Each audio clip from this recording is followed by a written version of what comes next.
സാധാരണഗതിയിൽ CPM-നെ സംബന്ധിച്ച് അല്ലെങ്കിൽ നേരത്തെ ഉണ്ടായിരുന്ന ഒരു കീഴ്വഴക്കമല്ലല്ലോ. അല്ല, ആളുകളുണ്ടാവും, പക്ഷേ ആ കീഴ്വഴക്കമായിരുന്നില്ല ഇത്തവണ CPM-നെ സംബന്ധിച്ച്. കാരണം മുഖ്യമന്ത്രി ഒന്ന് നേരത്തെ അങ്ങനെ തീരുമാനിക്കുക, അല്ലെങ്കിൽ ഇന്നാരുടെ നേതൃത്വത്തിലാണ് മത്സരിക്കുക, അതാണല്ലോ സാങ്കേതികം. മുഖ്യമന്ത്രി എന്ന് പറയില്ല.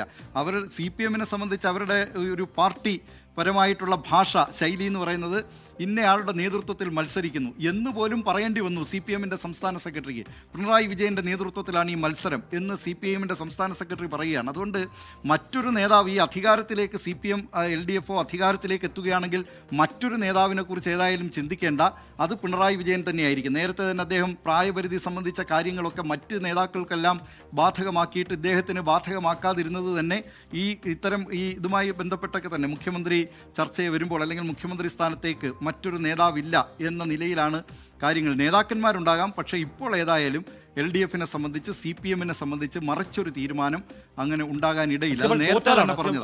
തോറ്റാൽ 2029 ലോക്സഭയിലേക്കോ 2031 നിയമസഭയിലേക്കോ ആ പാർട്ടിയെ നയിക്കാനുള്ള യൗവനം ബാല്യം ഇനി മുഖ്യമന്ത്രി പിണറായി വിജയൻ ഉണ്ടോ എന്നറിയില്ല. അപ്പോൾ അടുത്ത നേരം നേതാക്കൾ വരും. ആ നേതാക്കൾ ആരൊക്കെയാണ്, ഏതൊക്കെ രീതിയിൽ പാർട്ടി അതിന് ഉത്തരവാദിത്തം ഏറ്റെടുക്കാൻ പോകുന്നു, പാർട്ടിക്ക് നടക്കുന്ന മാറ്റങ്ങൾ എന്തൊക്കെയാണ്, ചർച്ചകൾ പതിയാണെങ്കിലും ഏത് രീതിയിൽ തുടങ്ങുന്നു, പുതിയ പൊട്ടിത്തെറികൾ ഉണ്ടാകുമോ, പുതിയ വിമർശനങ്ങൾ പുറത്തേക്ക് വരുമോ തുടങ്ങിയ കാര്യങ്ങളൊക്കെ മറ്റന്നാളിന് ശേഷം ഉണ്ടാകും ചർച്ച. എനിക്ക് തോന്നുന്നത് തിങ്കളാഴ്ച ജനങ്ങൾ ഒരു തീരുമാനം എടുത്തു കഴിഞ്ഞാൽ ഒരുപാട് കാര്യങ്ങൾ പിന്നീട് മറ്റുള്ളവർ തീരുമാനിക്കേണ്ടി വരും. ഇവിടെ ഇപ്പൊ കോൺഗ്രസിന്റെ മുഖ്യമന്ത്രിയുടെ കാര്യത്തിൽ മുസ്ലിം ലീഗിനും കേരള കോൺഗ്രസ് ജോസഫ് ഗ്രൂപ്പിനും ഫോർവേഡ് ബ്ലോക്കിനും RSPക്കും ഒക്കെ ഒരു നേതാവിനെ കുറിച്ച് വ്യക്തമായ ധാരണയുണ്ടെന്നും അവർ ഈ പറയുന്ന നിർദ്ദേശം കൈമാറിയിട്ടുണ്ടെന്നും വളരെ വ്യക്തമായി അറിയാൻ കഴിയുന്നുണ്ട്. അപ്പോൾ ഹൈക്കമാൻഡാണ് ആദ്യം തീരുമാനം എടുക്കുക. ആ തീരുമാനത്തിൽ ഈ ഘടകകക്ഷികളുടെ സ്വാധീനിക്കുമോ എന്ന് നമുക്ക് ഇന്നുകൂടി വരും ദിവസങ്ങളിലെ കാഴ്ചയാണ്. ഇടതുപക്ഷവുമായി ബന്ധപ്പെട്ട് CPM-മായി ബന്ധപ്പെട്ട് നമുക്ക് ഈ മുഖ്യമന്ത്രി സ്ഥാനവുമായി ബന്ധപ്പെട്ടുള്ള ചർച്ചയുണ്ടല്ലോ, അത് മാധ്യമങ്ങൾക്ക് പോലും നടത്തേണ്ടി വരാത്തത് എന്തുകൊണ്ടാണ്? അങ്ങനെ ഒരു ചർച്ച അവർക്കുള്ളിൽ നടക്കുന്നുണ്ടെങ്കിൽ തന്നെ അത് അവരുടെ ഉള്ളിലെ കേന്ദ്രങ്ങളിലാണ്. അതാണ് ഞാൻ മുൻപ് പറഞ്ഞ വ്യത്യാസം. അല്ലാതെ പുറത്ത് വന്ന് ഓരോ നേതാക്കൾക്ക് വേണ്ടി ഫേസ്ബുക്കിലടക്കം ഇങ്ങനെ പ്രചാരണം നടത്തുകയും റീലുകളടക്കുകയും ഒന്നും ചെയ്യുന്നില്ല. ഒരു പക്ഷേ തലമുറ മാറ്റം ഉണ്ടാകും. അതുകൊണ്ടൊക്കെ കേരളത്തിന് അത് അപരിചിതമല്ല CPM-നെ സംബന്ധിച്ചും. നേരത്തെ VS മത്സരിച്ച കാലത്തും നിലയിലുള്ള പോരാട്ടങ്ങളൊക്കെ നടത്തിയിട്ടുണ്ട്. ഈ തെരഞ്ഞെടുപ്പാണ് ഞാൻ പറഞ്ഞത്. CPM-നെ അപരിചിതമല്ല.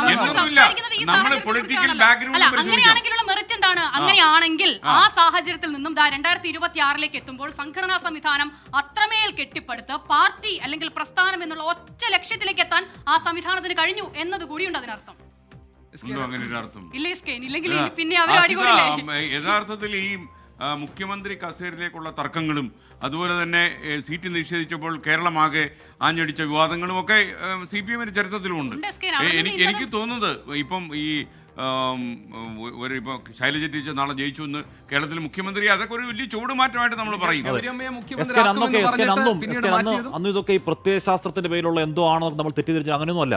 എല്ലാം അധികാരം തന്നെയായിരുന്നു. അധികാരം തന്നെയായിരുന്നു, പ്യുവർ അധികാരം തന്നെയായിരുന്നു, പവർ പൊളിറ്റിക്സ് തന്നെയായിരുന്നു, അതുകൊണ്ടുള്ള കടിവലി വടംവലി തന്നെയായിരുന്നു. ആ നിലയിലേക്ക് CPM-നെ എത്തിച്ചു എന്നുള്ളതല്ല. അതുകൊണ്ടാണ് അത്തരം പൊട്ടിത്തെറികൾ മുമ്പില്ലാത്ത വിധത്തിൽ. മുമ്പ് ഏതെങ്കിലും ഒരു പ്രധാനപ്പെട്ട നേതാവ് VS പിണറായി എന്നുള്ള നിലയിലായിരുന്നെങ്കിൽ ഇപ്പോൾ പ്രാദേശിക അടിസ്ഥാനത്തിൽ പോലും ഈ TK ഗോവിന്ദനെ പോലുള്ളവർ, കുഞ്ഞികൃഷ്ണനെ പോലുള്ളവർ നേതൃത്വത്തെ ചോദ്യം ചെയ്ത് പുറത്തിറങ്ങാൻ നിർബന്ധിതരാകുന്നത് ഈ ഒരുപക്ഷെ അവർ പറയുന്ന ഏകാധിപത്യ ശൈലി എന്നുള്ളതിനോടുള്ള വിയോജിപ്പാകാം. അത് ആ പാർട്ടിയുടെ ആത്മാവ് അതിലാണ് എന്ന് നമ്മൾ പറയുന്നതിൽ കാര്യമില്ല. രണ്ടാമത്തെ കാര്യം, ഇതെപ്പോഴും ഈ മുദ്രാവാക്യങ്ങളും എല്ലാം ഉണ്ടായിട്ടുണ്ടല്ലോ. കേരം തിങ്ങും കേരളനാട്, KR ഗൗരി ഭരിച്ചിടുമെന്ന് 87 പറഞ്ഞിട്ട് അന്ന് EK നയനാരെ മുഖ്യമന്ത്രിയാക്കി. പിന്നീട് രണ്ടാം തവണ സുശീല ഗോപാലിനെ മുഖ്യമന്ത്രിയാക്കാൻ CPM-ന്റെ കേന്ദ്ര കമ്മിറ്റിയിൽ PB-യിൽ അത് വോട്ടിനിട്ട് പാസ്സാക്കി. അതിനുശേഷം ഇവിടെ എത്തിയപ്പോൾ സംഭവിച്ചത് എന്താണെന്നും നമുക്ക് മുന്നിൽ ഉള്ള കാര്യങ്ങളാണ്. അതുകൊണ്ട് ഇതെല്ലാം അധികാരവുമായി ചേർന്നാണ്, അധികാര കസേരയുമായി ചേർന്നാണ് എന്നത് മാത്രമേ ഉള്ളൂ. രാഷ്ട്രീയത്തിൽ പാർലമെന്ററി വ്യാമോഹം ഇല്ല എന്ന് പറയുന്ന കാപട്യമാണ്. രാഷ്ട്രീയത്തിൽ പാർലമെന്ററി വ്യാമോഹം ഒരു തെറ്റല്ല. പാർലമെന്ററി വ്യാമോഹം എന്ന വാക്ക് പോലും തെറ്റായ വാക്കാണ്. പാർലമെന്ററി രാഷ്ട്രീയം എന്ന് പറഞ്ഞാൽ അധികാരത്തോടുള്ള ആഗ്രഹം കൂടിയാണ്. അധികാരത്തിന് വേണ്ടിയാണ് രാഷ്ട്രീയ, അല്ലെങ്കിൽ പിന്നെ മത്സരിക്കാതെ മാറുന്ന പോലെ. അധികാരത്തിൽ നിൽക്കാനാണ്, ജയിക്കാനാണ്, അധികാരങ്ങൾക്ക് വേണ്ടിയാണ്, ഈ മന്ത്രി കസേരയ്ക്ക്, മുഖ്യമന്ത്രി കസേരയ്ക്ക് വേണ്ടി ഒക്കത്തിനാണ് മത്സരം. അതൊരു മഹാപരാധമായി വിലയിരുത്തേണ്ട കാര്യം യഥാർത്ഥത്തിലില്ല. അത് കാപട്യമാണ് വിലയിരുത്തി. ചെറിയാൻ ഫിലിപ്പിനെ പണ്ട് EMS വിശേഷിപ്പിച്ചത് മോഹമുക്തനായ കോൺഗ്രസ്സുകാരൻ. പക്ഷേ അദ്ദേഹത്തിന് അവസാനം മോഹം വന്നു തുടങ്ങി. ഇപ്പം കുറച്ച് മുക്തനാണെങ്കിൽ പക്ഷേ ചില ആൾക്കാര് ഈ പിന്നെ അല്ല, നമ്മൾ വി എം അപൂർവ സുധീരനെ പോലെ ആൾക്കാരുണ്ടോ? അത്രേ ഉള്ളൂ. വി എം അപൂർവ സുധീരൻ ആൾക്കാരുണ്ടോ? തെരഞ്ഞെടുപ്പ് രംഗത്തേക്ക് ഇല്ല എന്ന് പറയാറുണ്ട്. ചില നേതാക്കൾ തെരഞ്ഞെടുപ്പ് രംഗത്തേക്ക് ഇല്ല എന്ന് പറഞ്ഞിട്ട് ജൻപതിലേക്ക് പോകുന്നത് കണ്ടിട്ടുണ്ട്. 10ാം നമ്പർ ജൻപതിൽ എന്നെ സ്ഥാനാർത്ഥിയാക്കരുതെന്ന് പറയാനാണ്. അകത്തിയെന്ന് ഒരുപക്ഷെ എന്നെ നിർത്തണം. ഏതായാലും പട്ടിക വരുമ്പോൾ നമ്മൾ കാണുന്നത് ഈ പറഞ്ഞ നേതാവുണ്ടല്ലോ, അകത്ത് ഈ എന്നെ ഇനി മത്സരിപ്പിക്കരുത് എന്ന് പറയാൻ വേണ്ടി അതെ എന്ന് പറയുന്ന ആള് തിരിച്ചു വരുമ്പോ ഈ പട്ടിക വരുമ്പോ അയാൾ കൂടി ഇതിനകത്ത് സ്ഥാനാർത്ഥി പട്ടികയിലുണ്ടാവും. അതെ, ഡൽഹിയിൽ നിന്ന് തീരുമാനിച്ച അതെ അതെ, പാർട്ടിയുടെ നിർബന്ധിക്കുകയാണ്. പാർട്ടി നിർബന്ധിക്കുകയാണ്.